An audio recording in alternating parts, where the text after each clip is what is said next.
Yet deep inside, you felt an unshakable emptiness. When was the last time you experienced true joy?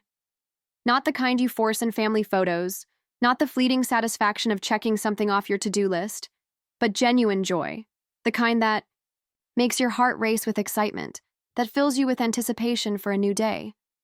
How is your life right now?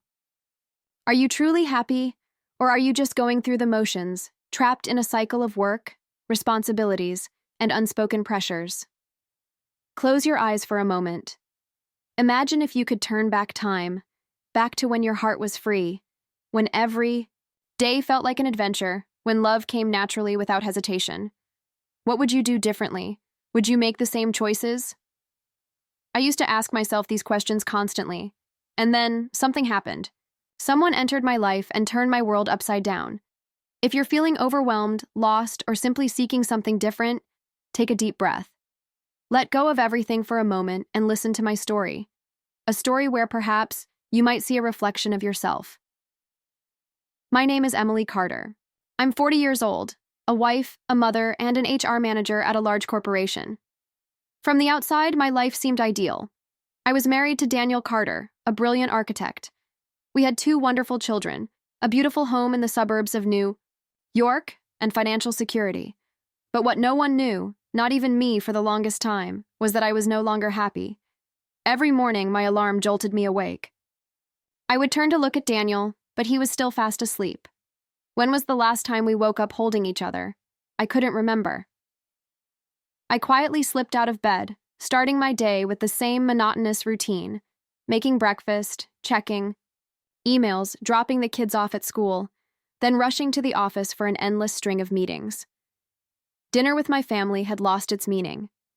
Daniel was always preoccupied with his designs. My eldest son, Michael, was glued to his phone, while my younger daughter, Sophie, chatted about her school day, though no one was really listening. We were physically together, yet so disconnected.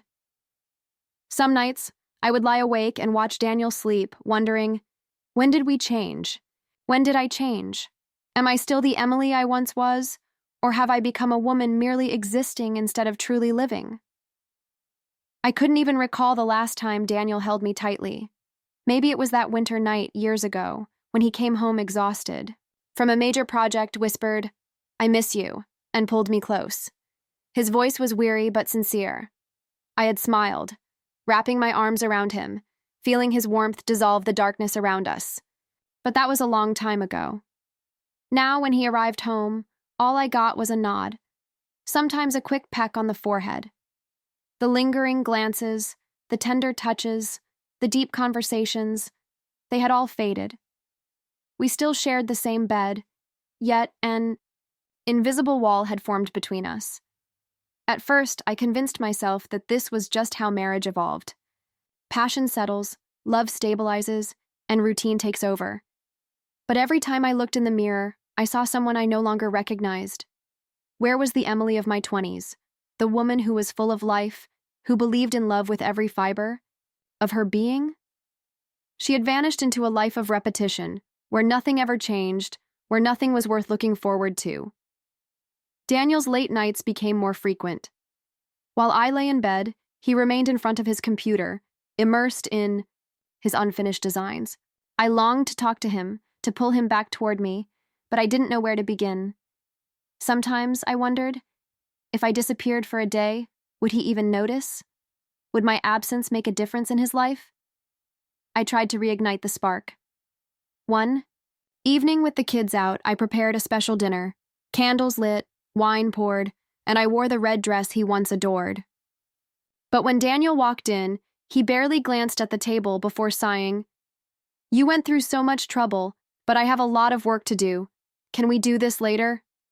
Later. When was later? I waited, but I knew deep down it might never come. Eventually, I stopped trying. I no longer blamed Daniel because I realized he hadn't done anything wrong. He wasn't unkind. He wasn't unfaithful. He had simply stopped seeing me. I had become like the furniture in our home, always there, always present, but unnoticed. And yet, the most painful part wasn't that Daniel had forgotten me. The most painful part was that I no longer felt sadness about it. I had become numb to it all. And maybe that was the moment everything changed. I no longer spent my evenings waiting for him. I stopped creating moments only to face disappointment. Instead, I craved something else. Something that reminded me I was still alive, still capable of feeling. I found myself picking out my gym clothes more carefully, fixing my hair before heading out. When I looked in the mirror, I no longer saw empty, lifeless eyes. There was something else, something I hadn't felt in a long time. Excitement. And Ethan noticed it too. One evening, as I was wiping sweat from my wrists, he casually said, "Want to grab a coffee? I know a quiet place nearby." I should have said no. I knew I should have. But instead, I nodded. I told myself it was just coffee, just two people talking. Nothing more, nothing dangerous. Yet, as I sat across from him in that cozy cafe, staring into his thoughtful eyes, I knew I was crossing a line I wasn't sure I could ever return from. At first, it was harmless. We talked about forgotten hobbies, childhood dreams, things I hadn't thought about in years. And for the first time, I laughed. Not the polite smile I gave at family dinners, not the forced amusement in work meetings, a real, genuine laugh, and then it started happening more often. The gym sessions lasted longer. The casual texts appeared. "Are you coming to the gym today?" A simple question. But it made my heart race. Slowly, I started confiding in him, thoughts I never dared to share with Daniel. Sometimes I feel like I don't exist in my own life. Ethan didn't rush to respond. He just looked at me, his gaze steady, understanding. "You shouldn't feel that way," he said softly. I knew I shouldn't let those words sink in, but it was too late. Day by day, he was no longer just a trainer, no longer just a stranger. I began waiting for his messages, seeking his eyes in a crowded gym.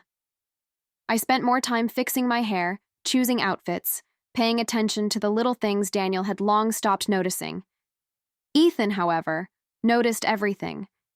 And then, one evening, as we were saying goodbye, he did something unexpected.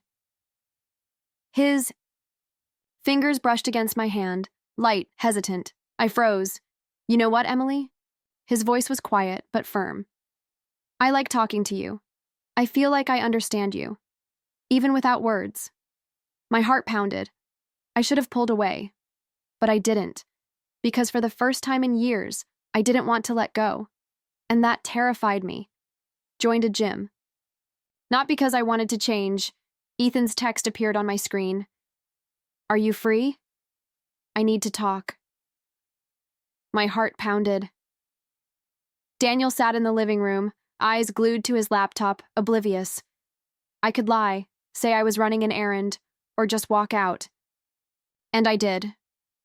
We met at a dimly lit bar, tucked away in a quiet corner. I don't remember the conversation, only that Ethan spoke of loneliness, a feeling I knew too well. Despite our differences, we both longed to be seen, to matter. Then, he looked at me, Emily, his voice was slow, deep. I knew what was coming. If I stayed, I wouldn't be able to turn back. Yet, when his hand brushed mine, I didn't pull away. I had crossed a line. Returning home, I moved like a thief, though I had done nothing. Yet. Daniel, still at his laptop, didn't notice the scent of unfamiliar cologne on me, the turmoil in my eyes. He never asked where I had been, and that hurt more than if he had. Later that night, my phone lit up. "Ethan, I'm still thinking about tonight. Are you okay?" I hesitated.